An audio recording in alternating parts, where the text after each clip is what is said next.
On l'a vu au Royaume-Uni, des questions au prince, des questions au roi Charles aussi. On l'a vu pendant le Super Bowl. L'affaire Epstein est encore omniprésente aux États-Unis.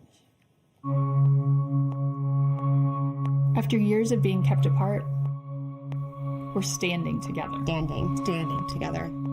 Because this girl deserves the truth. Because she Publicité deserves the truth. Because we all qu'on a pu voir pendant le Super Bowl sur les victimes de l'affaire Epstein qui disent ces gens-là méritent la vérité.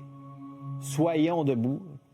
Parlons à Pam Bondi, qui est la procureure des États-Unis. Il faut que ça avance, cette affaire-là. Stéphane Bureau est avec nous pour en parler. On dit qu'il manque encore 3 millions de dossiers. Stéphane, bonjour. Salut, Philippe Vincent. Tout ça alors que Mme Maxwell, la collaboratrice, on dit quoi, amoureuse ou conjointe, partenaire de Jeffrey Epstein, devait aujourd'hui témoigner devant le Congrès, ne semble pas vouloir parler. La pression est encore énorme. Là, on voit cet article-là qui a beaucoup circulé aujourd'hui. Stéphane, la pression est énorme aux États-Unis, là. Elle n'est pas qu'énorme aux États-Unis, elle l'est partout, et je dirais aujourd'hui, particulièrement en Angleterre, où le premier ministre Keir Starmer est passé à 2 doigts d'un vote qui aurait pu ne pas être un vote de confiance. Il y a des gens qui se promènent dans son cabinet avec le couteau entre les dents. C'est peut-être pas le moment approprié pour tuer M. Starmer politiquement, évidemment. Il y a 2 prétendants au trône qui voient sa faiblesse, sa vulnérabilité, et qui, s'ils n'ont pas choisi aujourd'hui d'aller plus loin, c'est probablement parce que politiquement, le moment n'est pas venu pour eux. Les travaillistes, lui est dans la grande famille travailliste, parti de gauche, victoire retentissante il y a un peu plus d'1 an, qui les avait portés au pouvoir après un long règne conservateur. Parti travailliste qui a aussi son vis-à-vis en Écosse, et c'est le patron des travaillistes écossais qui a dit « Il faut que M. Starmer quitte pour le bien du parti, pour le bien de notre avenir politique collectif, parce que Keir Starmer, hier, a perdu son chef de cabinet, qui était un protégé de M. Peter Mandelson. » Celui qu'on voyait dans les images, là, si vous voulez remettre les images qu'on avait avant, un monsieur avec les lunettes. Là. Pour comprendre, parce que tout ça est très complexe, Peter Mandelson est l'ancien ambassadeur anglais aux États-Unis, à Washington, nommé par l'actuel premier ministre, alors qu'il savait, il l'a reconnu la semaine dernière aux communes, Keir Starmer, qu'il savait que M. Mandelson, contrairement à ce qu'il avait déjà dit, avait gardé des contacts, des relations avec Jeffrey Epstein après sa condamnation en 2008. Peter Mandelson est surnommé depuis de nombreuses années le prince des ténèbres. Pourquoi?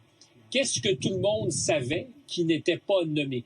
Et pas essentiellement sur ses relations avec M. Epstein, sur la manière de faire les choses, sur cette espèce d'entendement, clin d'œil, entre gens puissants qui savent se tenir, qui savent être solidaires. Mais il aurait donné de l'information à M. Epstein, même sur les marchés, là. Il aurait aussi aidé M. Alors, tout ça doit être décliné au conditionnel. Pour l'instant, il n'est pas devant un tribunal, M. Mandelson, mais il a dû quitter son job d'ambassadeur. Ça a été très embarrassant pour Keir Starmer. Il a quitté aussi son job au sein du Parti travailliste. C'était un peu l'éminence grise, celui qui en arrière tirait les ficelles, disait-on, qui était tout puissant, très influent. Donc, Keir Starmer a perdu son chef de cabinet hier parce que c'était un protégé de M. Mandelson. Aujourd'hui, c'est le directeur des communications au bureau du premier ministre qui a démissionné. Il faut voir que Keir Starmer, avant d'être premier ministre, était le patron des poursuites pénales en Grande-Bretagne et, disons, a fait la sourde oreille à certaines affaires. Une histoire retentissante en Angleterre où des centaines, 1500 jeunes filles, dit-on, ont été abusées sexuellement. Une affaire de grooming, ça met au centre de l'affaire la communauté pakistanaise et on disait ça embarrassait le gouvernement parce qu'on aurait pu être accusé de racisme. C'est une affaire qui métastase la société britannique. Keir Starmer a reconnu que peut-être il y avait manqué de vigueur dans cette affaire-là. Il faut voir que ça a duré pendant des années, au-delà du mandat de M. Starmer. Et avant ça, c'est une histoire d'une grande vedette de la BBC, la télévision publique anglaise, qui a été reconnue coupable de pédophilie, alors que plusieurs l'accusaient. Et Starmer était aux manettes, donc, aux affaires pénales, et avait constaté à l'époque c'est ce qu'il dit, qu'il n'y a pas assez de preuves. Alors, évidemment, ça ne fait pas du premier ministre quelqu'un de coupable.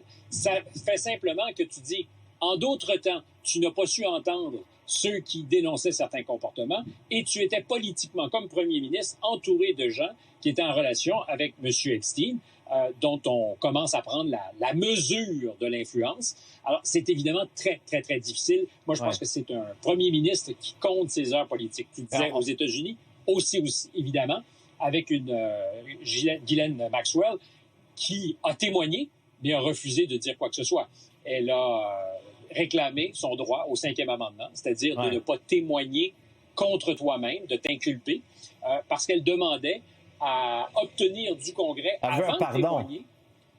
Le pardon, mais elle voulait aussi avoir les coups des franges et faire en sorte que ce qu'elle dirait ne puisse justement pas se retourner contre elle. Okay. Et elle négocie un pardon en disant, c'est très habile, ma parole et ce que j'ai à dire pourrait permettre à Donald Trump d'être exonéré de toute forme de blâme, mais aussi Bill Clinton. Alors, pour Donald Trump, c'est un peu embêtant parce que, évidemment, il veut que ce soit Clinton dans les câbles.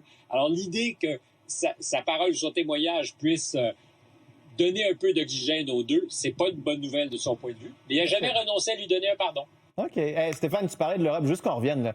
On a les deux visages, donc, M. McSweeney, ancien chef de cabinet maintenant, Mandelson. Mais ça touche aussi la France. Jack Lang, ancien ministre de la Culture, était à l'Institut arabe, a été touché. La semaine dernière, on parlait de la Norvège aussi, où c'était la princesse. Là, c'est un ancien premier ministre qui est là-dedans. Tu me parlais d'un conseiller aussi. L'affaire Epstein en Europe a explosé. Monsieur Lang, on avait ce matin les unes du Libération, les unes du Figaro. Il était en une pas mal partout. Ça aussi, je présume que chez toi, c'est le dossier principal, là. En plateau, ce matin, on ne parlait que de ça. Jacques Lang était d'ailleurs à mon émission mercredi dernier, là où, j'étais absent parce qu'à Montréal, pour raison de tournage, mais il était sur le plateau pour se défendre en disant « Je suis blanc comme neige, j'ai rien à me reprocher et je resterai à la tête de l'Institut du monde arabe. » Vendredi, le vent a tourné. Le président de la République a laissé entendre qu'il fallait protéger l'institution, qu'il fallait que le fusible serve à quelque chose, le fusible ici étant M. Lang. Samedi soir, il a choisi de démissionner. Il était convoqué au Quai d'Orsay, au ministère des Affaires étrangères, par le ministre, qui lui aurait sans doute dit « Time's up, Jack ». Mais c'est quoi qu'il a choisi? On lui reproche quoi? Alors, deux choses. D'abord, sa fille, Caroline Lang, était en business avec Jeffrey Epstein dans une société offshore enregistrée aux îles Vierges américaines, dans laquelle M. Epstein avait investi 1 400 000 $ pour acheter de l'art. Elle était la conseillère. Elle plaide qu'elle n'avait jamais compris que son nom était dans les actes de la société. Elle savait que Epstein avait eu quelques problèmes avec la justice. Elle dit, j'avais su, mais je pensais que c'était passé, qu'il s'était amendé. Son père, lui, a maintenu des relations. Jacques Lang, ancien ministre hyper puissant de François Mitterrand, ministre de la Culture, très influent, un de ces intouchables de la gauche caviar, disait « J'étais au courant de rien, je ne m'intéresse pas à la vie privée des gens », et il était en relation avec lui depuis très longtemps. Il a négocié des services de chauffeur, d'automobile, auprès de M. Epstein, jamais d'argent apparemment. Il était aussi dans les documents de la société, même s'il n'était pas actionnaire. Alors, il y a une enquête qui a été ouverte par le Parquet national financier en France. Rien ne lui est reproché dans le registre des affaires sexuelles. C'est essentiellement une affaire d'argent, d'influence. Il dit être innocent. Son avocat, il y a 10 minutes, je l'entendais, plaidait qu'il n'était vraiment au courant de rien. Pour autant, il est aujourd'hui dans les câbles. Et c'est toutes sortes d'autres affaires aussi qui, en même temps, remontent à la surface. Des notes de restaurants non payées, toutes sortes de choses comme ça.